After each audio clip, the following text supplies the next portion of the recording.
कुछ मत पूछा अर्जुन, हमसे कुछ मत पूछा।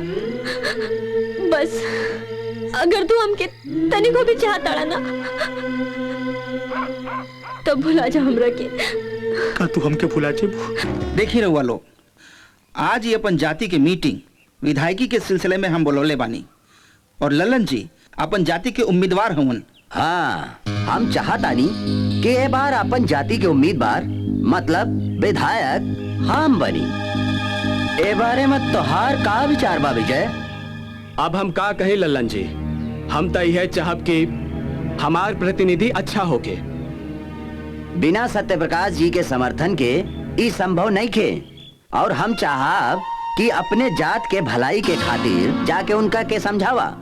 ललन जी, विधायक कोनो जाति के नहीं, क्षेत्र के जनता के होला। ई जवार जाति और संप्रदाय के एकता के मिसाल है। एमे जातिवाद के पलीता जात पात के पाठ हमके मत पढ़ावा। आज राष्ट्रपति और प्रधानमंत्री के चुनाव में भी जात पात देखल जाता। ई देश के दुर्भाग्य है, ई सच्चाई भी है। एमे तो के हमार साथ देवे का पड़ी, जाके सत्य प्रकाश जी के समझावे का पड़ी कि खाली खोखला सिद्धांत बनौला से कुछ ना होई। ई हमार ना, ई पूरी बिरादरी का फैसला है। कहो मुखिया जी। हाँ ललन जी, हमके मालूम बा कि हमार बाबूजी यानी के सत्य प्रकाश जी जातिवाद या संप्रदायवाद के कब्बो महत्व नहीं दिहन। और जहां तक हमार सवाल बा ता हम उनके समझावल ता दूर, ए बारे में हम उनसे बात तक नहीं करब। काहे से कि हम खुद चुनाव में जातिवाद के विरोधी हैं। अगर यही खातिर हमके बुलाउल गईल रहे ता हम चलत आनी। जय राम जी की।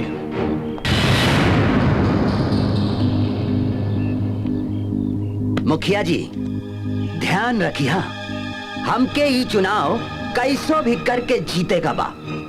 हम अपन सब कुछ दांव पर लगा देले बानी। कुछ ऊंच नीच भइल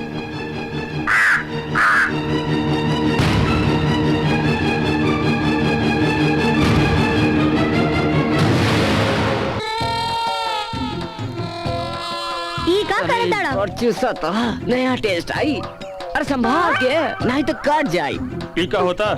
चूसा तानी। गन्ना। ऊ कहाँ गईली? ओके, मजाक मत करो। अरे जब अगोलने के बाद पारा ज्यादा चढ़ गई तो दीदी यहाँ से चल गई। अब इतना गुस्सा में आगे के प्रोग्राम के पूछे?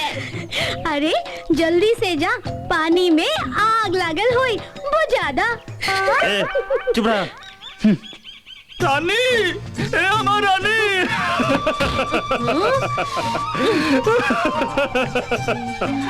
तो बाबूजी, वो मुखिया जी। का भाई हमार बाबूजी के? वो आज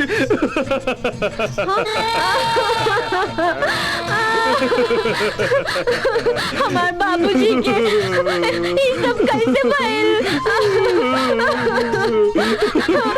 हमार बाबूजी मीटिंग बोलौले रहले, ओमे भैया भी आइल रहले, वही वजह से हमके लेट हो गइल। मतलब बाबूजी ठीक बाड़न? उनके कुछ नहीं के भइल? तुम्हार बाबूजी की का हुई? बिना हमने के बियाह करौले। अब का भइल?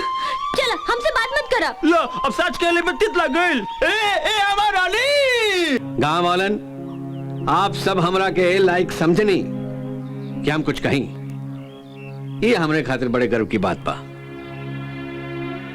हर बार की तरह ई बार भी इलेक्शन आ गई। जगह जगह बरसाती मेढक की तरह नेता लोग बाहर आ जाई हैं। कहू पैसे के लालच दी, कहू धर्म के लाठी से हांकल चाही, ता कहू समाजवाद जातिवाद के बहाव में बहा के आपसे वोट मांगी। हम आपसे ही कहे कि लोकतंत्र में आपका वोट ऊ डंडा है जिससे नेता नाम के ही जानवर डेराला। आपके एक वोट गांव के तस्वीर बदल सकेला, देश के तकदीर बदल सकेला। हमें वो नेता नहीं चाहिए जौन जीतले के बाद अपन तकदीर बनाए, बल्कि हमें वो नेता चाहिए जौन हमारा सच्चा प्रतिनिधि होके, सच्चा सेवक होके, स्वार्थी नेता नहीं।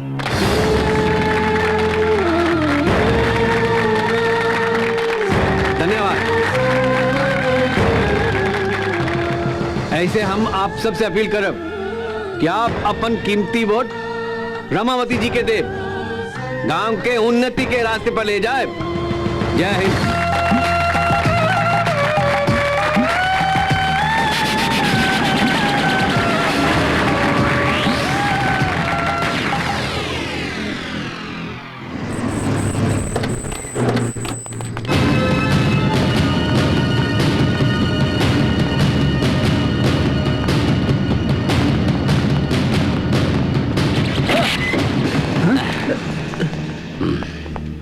ई सब कहा ललन जी?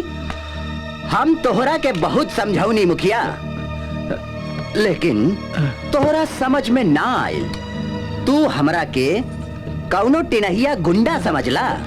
ऐसन बात नहीं क्यों ललन जी? ऐसने बात बा मुखिया, ऐसने बात बा। ऊ साला सत्य प्रकाशवा रमावती भिखारिन के एक तरफ सपोर्ट कर रहा था और दूसरा ओर तू वो हरामजादा के बेटा से अपने बेटी के रिश्ता जोड़ा था। देखी ललन जी, आज तोहरा के एकर सजा मिली। बब्बन जरा खींच लावा एकरा बेटी के। बबन के रोक ली ललन जी, बबन के रोक ली। तो ओकरा से अपन रिश्ता तोड़ दिए। ध्यान रहे, ई एरिया में सिर्फ भानु प्रताप के ही आदमी चुनाव जीतल बा, जेकर हाथ हमरा पीठ पर बा, जेकर नाम लेला से यहाँ से 50 कोस दूर गांव में भी लोगन के यमराज याद आ जाला।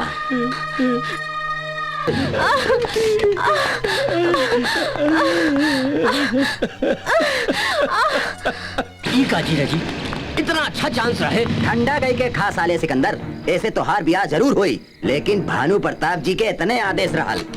चला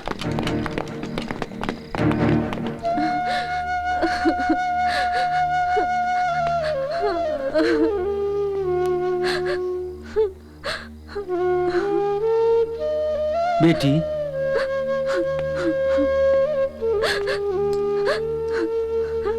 शायद भाग्य के ये मंजूर बा। हम जानत आनी ना में तोहार कौनो गलती बा ना हमार, पर हम सब मजबूर बानी बेटी। बाबूजी, लेकिन हम ये अर्जुन केहू के खा बिगाड़ ले बानी जा। हमके माफ कर दे बेटी। ई सियासत के जंग में तोहार प्यार कुर्बान करे के पड़ी, वरना शायद अर्जुन के याद में तो के जिंदगी भर आंसू बहावे के पड़ जाई। रउआ जाके सत्य प्रकाश चाचा के समझाई कि वो लोग ना समझिए बेटी, ना समझिए। अपन सिद्धांत के आगे वो केहू के महत्व ना दी है, केहू के महत्व ना दी है। लेकिन एक बात हम कहब बेटी, अर्जुन के भूल जा। हाँ रानी, अगर अर्जुन के जिंदा और सही सलामत देखे चाहत हो तो ये काम तो के कोनो तरीके से कर ही के पड़ी। ललन बहुत खतरनाक आदमी बा बेटी, बहुत खतरनाक। और वो भानु प्रताप सिंह के आदमी बा, जेकरे खातिर जिंदगी ले ले और नाश्ता केले में कोनो फर्क नहीं खे। ये बात हम कोनो खुशी से नहीं कहत है बेटी, अपन दिल पर पत्थर रख के कहता नहीं।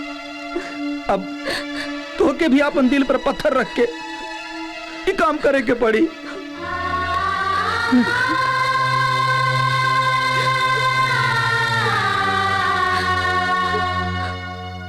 ये का कहता रानी?